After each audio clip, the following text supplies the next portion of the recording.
Podcasts on unctv.org are made possible through the financial contributions of viewers like you, who invite you to join them in supporting UNCTV.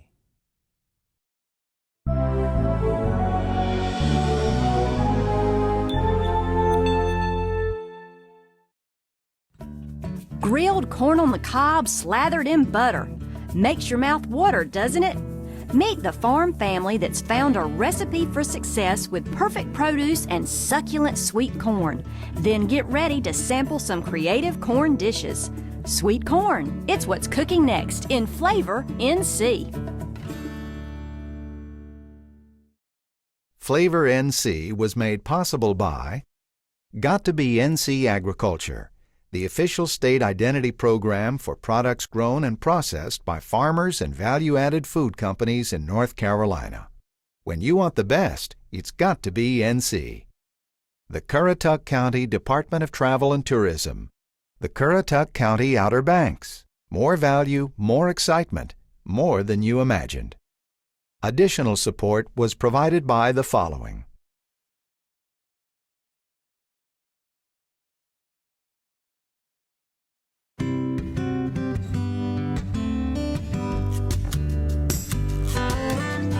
There's no Main Street, no zip code, and you won't find it on a map. But our place is just as real as every mouth-watering morsel grown, raised, or harvested in North Carolina.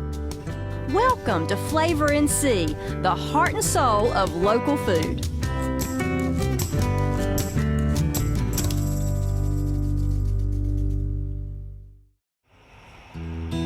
Drive down most any country road in North Carolina in the summer, and this is what you'll see. Fields of corn ripening in the sun. Every morning at the peak of summer, it arrives by the truckload, literally, at the State Farmers Market in Raleigh. You can say that corn is as American as, well, apple pie. It was first domesticated thousands of years ago by the Mayans and Aztecs in Mexico and Central America, then spread north. Cornfields were essential to Native Americans by the time the first Europeans arrived on our shores, and it caught on fast with the colonists. Fact is, the United States produces more corn than any other country on earth. The kind I'm interested in today is sweet corn. That's the stuff we like to eat straight off the cob, slathered in butter. Sweet corn varieties were first developed in the 1700s, and our love affair with it continues to this day. Sweet corn is just one of the crops grown at Brinkley Farms. Nestled between Durham and Raleigh, Brinkley Farms is located in Creedmoor at the point where Durham, Wake, and Granville counties meet. Agriculture has always been important here. From its formation in 1746 right up to today, farming has been at the heart of Granville County. The Brinkley family has been part of that farming tradition since 1941. Until recently, tobacco was the crop of choice at most farms in this area, including the Brinkleys. But in the mid-90s, the Brinkley family decided to make a change, and a lot of area chefs and farmers market patrons are really glad they did. Today, Brinkley Farms is a diversified operation run by William and Diane Brinkley. Those old tobacco fields now yield almost 50 different kinds of vegetables, ranging from lettuce in spring right up to pumpkins in the fall. William, tell me how you became a produce farmer whenever the tobacco industry became less profitable. Well, it started with a reduction in the tobacco allotment and my son wanting to farm. That was the two combinations, and it just wasn't enough here for both of us. And I decided that, we had grew some produce before, and I said, well, maybe we can do it on a little bigger scale. So we started selling here at the house, and from then led to markets at the Durham Farmers Market and Carper Farmers Market, and which ended up, and every little thing we do adds on to another, and ended up started our CSA. A community supported agriculture. So you realized if you made a commitment to produce and found different ways to expand it, you could make a living. That's right. That's right. It just it took a little time and piecing together, and a lot of hours. There's a lot of difference in tobacco farming and row crop farming. But like I said, right over my shoulder here now, we're working on our CSA, and you know, that's been a big part of our program right now. Right. I would love to see more about the CSA boxes and how that operation works. Okay. The Brinkleys sell all these luscious veggies in their CSA boxes to restaurants all over the Triangle and at farmers markets in Durham and Carborough. Tomatoes, basil, peppers, you name it, Brinkleys probably grows it. They pack each CSA box based on what their customers choose from a list they email out every week during the season. Then, they only harvest what they need. Vegetables aren't all they sell. They also grind their own homegrown corn and wheat and bag it up for customers. William, y'all are so diversified here at Brinkleys that you even grow and grind your own corn and wheat. How did you get into that? Well, we have, I mean, since the 60s, and even before my father raised his own wheat and corn here on the farm, you know, for not only their consumption, for the livestock consumption. Mm-hmm. And so we hadn't thought about it till our customers said, you know, could you do this? And so we kind of cranked it up. We already had the product. All we needed was the meal. Was the meal. And so it made it pretty simple again. It was past experience that gave us, you know. Right, the knowledge to know how to do it. That's right, the knowledge to do it right now. And again, you are supplying your customer with something that they're asking for. That's right. And the big difference between us, you know, we don't grind a ton a week. You know, we know through our CSAs, and we know basically what we sell at the market, what we need each week, and we grind it fresh, and that's the big difference. That's right? the big difference. That's it. That's your farm fresh deal, you know, right there. So, can you show me how to grind the corn? Yeah, we sure will. Okay, Good. what do we do? All right, you get a scoop and you start. Okay. Get as much as you want to. Get more than that if you want to. Okay. Yeah. All right, pour it in right there.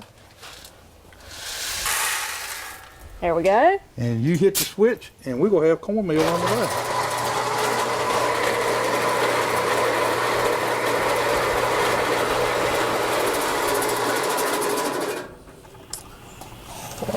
So let's see what we did. All right, we've got a product here. Now, is this finished, or do you have to do anything else to it? No, what this is future cornmeal, future polenta, and grits. But it has to be sifted down. And we don't have a mechanical system. We got one like sifting it by hand. Yes, the old-fashioned way. And we got different size screens, which determines, you know, which way it could be cornmeal or grits or even corn flour. Or is what you want to use it that's for. That's right. Well, William, this is a beautiful hand-done product. Yeah. You just can't beat that. You also can't beat the Brinkleys pork chops.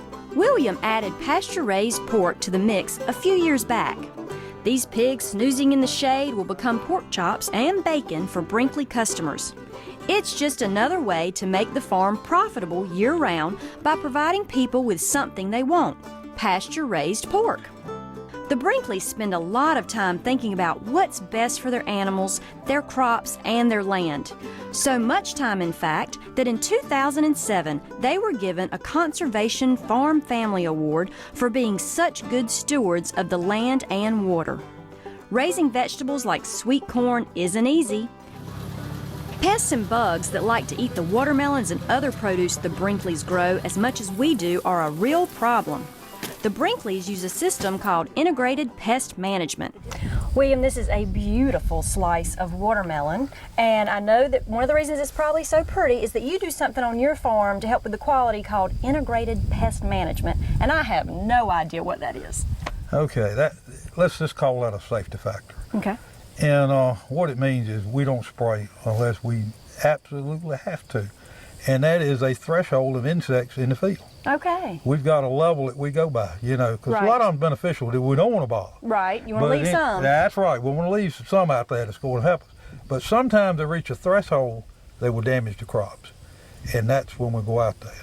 So you only spray when you need to. You're not spraying your produce with chemicals every day. Well, yeah, you're right, exactly right, because our well water comes from this farm. So we don't have city water here. Right. And we have to protect our family. And, you know, we live on this farm every day, and not only we don't want our customers, you know, sick or anything we need to spray. Right. We're drinking the well water here every day. Our livestock's drinking our water here every day. So we got a lot more risk than just saying that we spray or don't spray. I mean, we have to be very cautious in what we do here. Do you also do that over in your cornfield? We certainly do. Okay, I'd love to go see that All crop. right, we'll head on over there. I just love to see a beautiful field of corn waving in the breeze, but I've never harvested it for myself. Now, William, I do love me some corn, so tell me, what is the difference between sweet corn and field corn? Well, sweet corn is just sweeter and more tenderer than field corn. Okay. And that's probably not a good definition, but many years ago, my parents, when they didn't have these sweet corn varieties, and they had the genetics that they got now, your super sweets and just all kinds of tenderness and, bred into them now, they pull field corn, which we're going to look at it a little bit, Okay. and in the early stages, and, cook that and put that up. And it was pretty good, but it's not compared to this, the sweetness. Right. But most time varieties, I mean, it's really hard to tell, to walk in this field and say, is this sweet or not?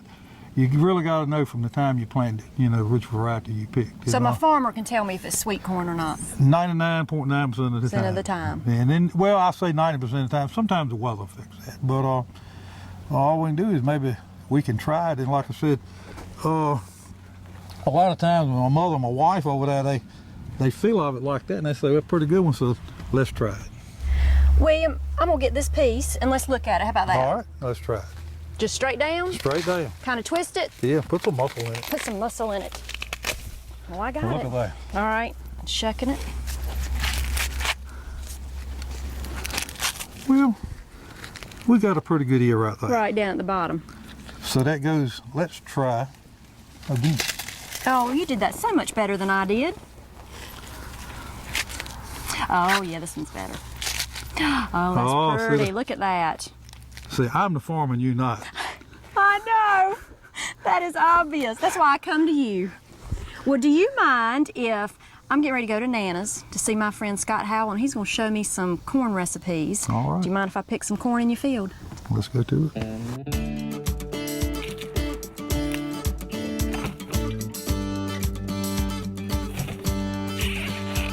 I just knew Scott was going to surprise me with something wonderful, and I was right. Let me tell you what we're going to do today.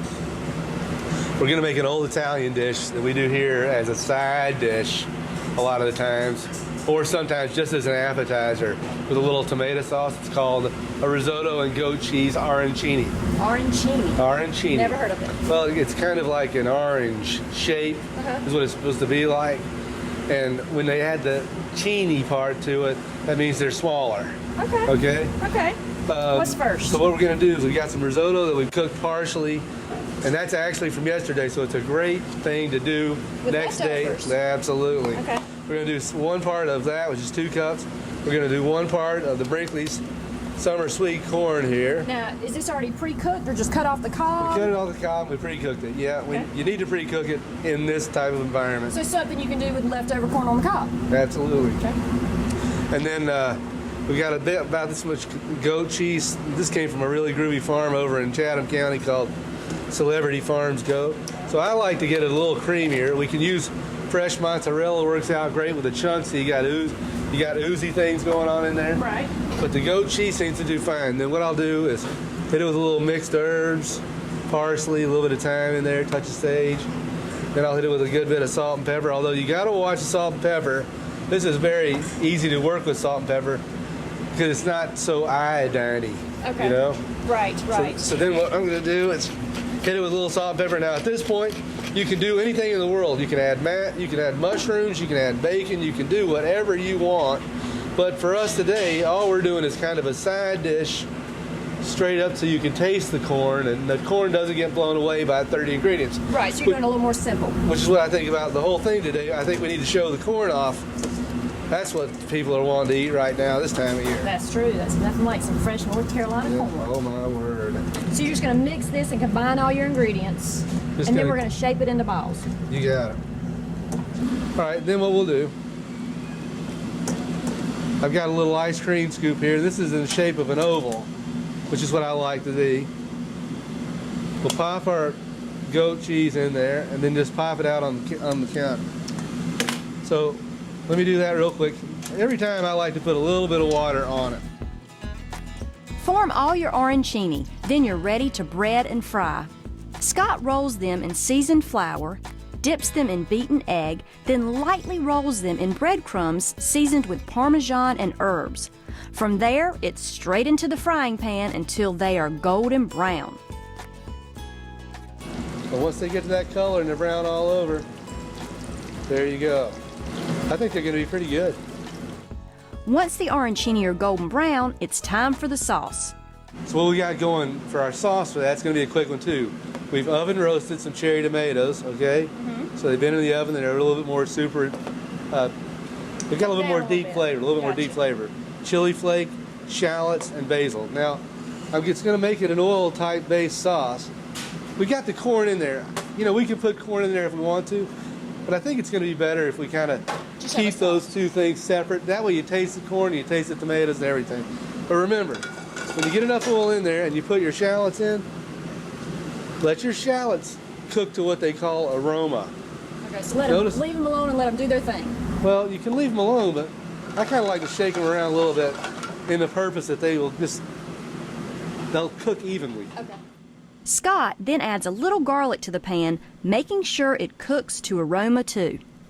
We ready to add our other ingredients? We are. With the olive oil, shallots, and garlic, what I'm going to do is make sure they're done, and then right at the end, I don't want to burn my chili flake up. So sometimes people get it to where it's a little too dark. It really, to me, that just takes the flavor out of it. I'll add that. I'll add my cherry tomatoes. And I'll let all that get really hot. A little bit more salt and pepper.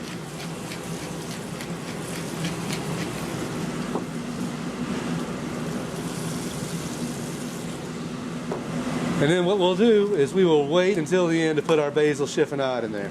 Okay. Right when we're getting ready to plate the dish, we'll put a little. Absolutely. Yeah. Looks good. I can't wait. I think it's going to be great. Let the tomatoes cook for a couple of minutes, then add your basil, tossing to cook it lightly. As Scott explained, that lets the oil absorb all the great flavors. Then he adds his finishing touch. And then what I like to do right before I put it on the plate is squeeze a little bit of lemon in. Why do you do that? It's like salt and pepper to me. When you got so much oil in, you need a balance. I use a lot of lemon. I think it's great. Now, remember, when we put the lemon in there, we don't put it back on the fire. The acidity will flat out crush it. Okay. Particularly since that's an aluminum pan, but we didn't put that much lemon in there. Anyway, so that's my sauce. And then I'm just going to go to the pan, go to the plate, just give it a little bit across. It smells amazing. They're nice. It's a great tomato season. And then I'll use a little bit of my oil to kind of make the sauce around the plate, not too much because you don't want it to be greasy. And then I'll just set my arancinis right on top.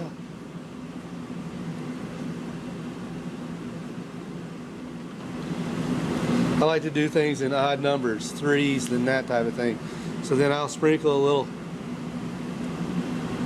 basil around the plate and just finish it with a touch of Parmesan money. Scott, it looks fabulous. Thank you.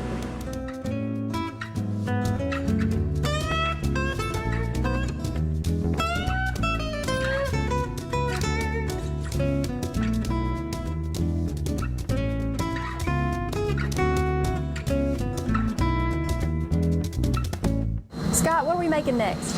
All right, what we're going to do now is we're going to make some sweet corn buttermilk pancakes That sounds good. with a little sun gold tomato, corn, and basil relish. Then we're going to grill some shrimp and put those right on top with a little creme fraiche and chives. So this is more savory for dinner. Yeah, but it turns out to be a great appetizer, or for a cocktail party, one per cocktail party person. All right, so how do we start? Okay, I've already done my egg whites here, okay, so but I've got my egg yolks that I'm going to go in the pan with. I'm going to go in with my buttermilk.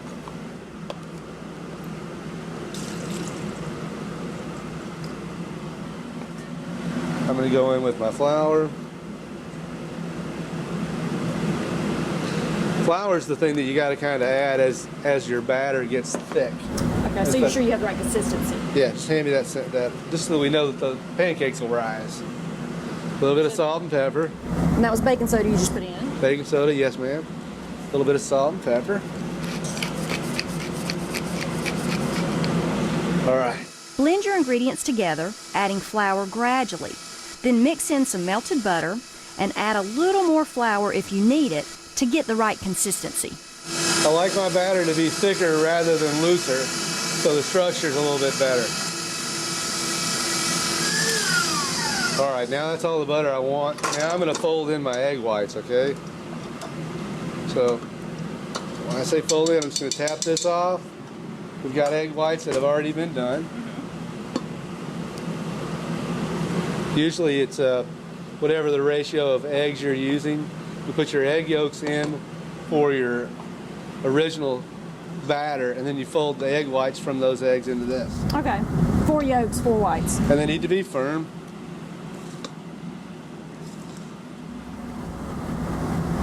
Does this also make them the pancakes a little fluffier? It is a leavening part of it, absolutely. Okay, the thing is, I don't want to stir it too much. No. I want to keep that air in there as best I can. All right, so now I'm going to fold that corn in right at the last, just so it stays fluffy. Hopefully doesn't break down the pancake. There we go. Now we're ready to go. Pan's nice and hot. We've seasoned it with a little pan spray, and then we're going to drip them right in there. Keep them tight. I don't think they need to be too big. Those could be a touch too big there. How long do you fry these for, Scott? Well, hopefully what's going to happen is they're going to start airing out in the middle. They'll be a little light brown, and then we'll flip them over. The key thing is that you want the same color on both sides. If you get a pancake that's done only on one side and not on the other, it doesn't really work. Yeah. I've done that before at home, and I always make sure the pretty side's up for my family. Oh yeah, oh yeah, oh yeah. They can't get away with that here. I know. So now you got 3 pancakes that are waiting on our sun gold, sweet corn, and basil. If you wanted to call it a vinaigrette, you could. Could. Yeah, you could. That looks so fresh. We'll put a little lemon in there as well. Kind of act as our vinegar.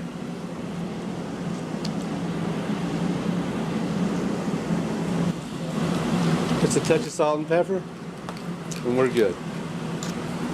All right, so that's ready for that. I don't want to put them on there until my shrimp's ready.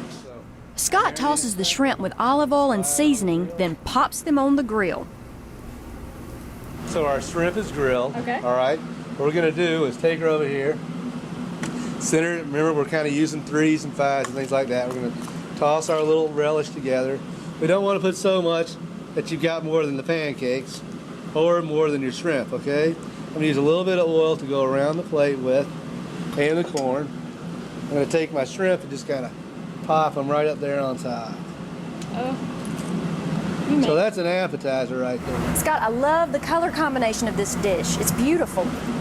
I do too. I'm going to drop a little green around the outside of it, okay? And then we're going to put a little bit of creme fraiche.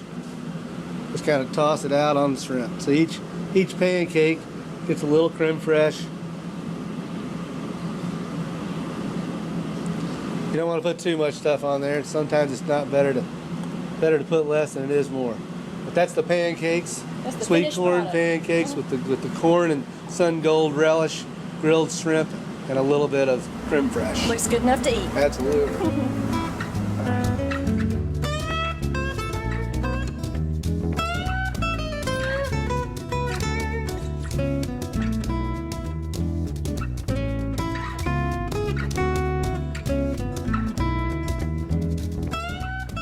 Grilling is one of the easiest, quickest, and simplest ways to prepare fresh corn. In the hands of a chef like Scott, it turns into something really special. All right, we got some beautiful grilled corn. It couldn't be any simpler, and I think that's the thing that makes the Brinkley's the greatest. They've got awesome produce. So you can see we're getting a little color in there. You can smell it. And you can smell the roastiness of the fire and the wood. Yeah. So we're just going to serve it on a big plate, let it fan out.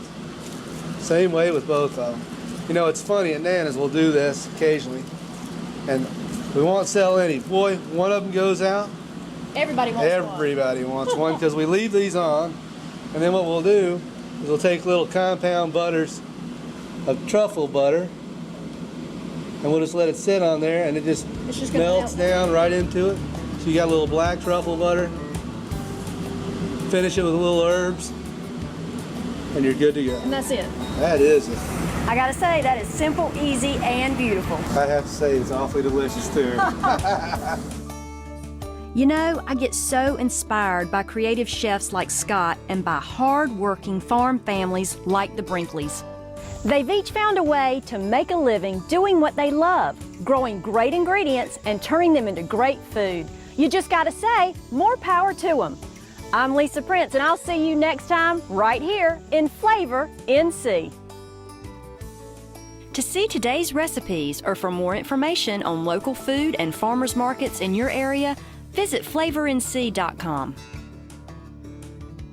Flavor NC was made possible by Got to Be NC Agriculture, the official state identity program for products grown and processed by farmers and value-added food companies in North Carolina.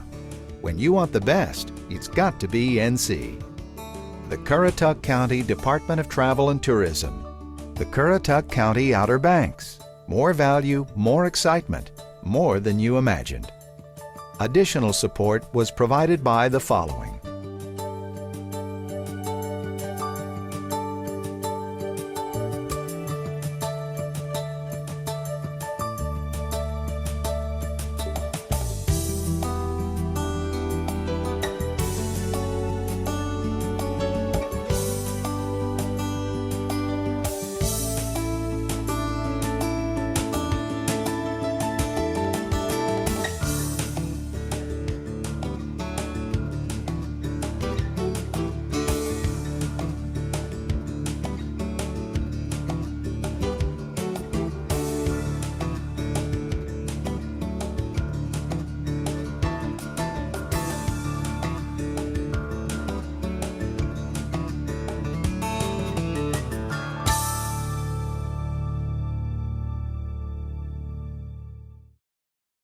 Podcasts on unctv.org are made possible through the financial contributions of viewers like you, who invite you to join them in supporting UNC TV.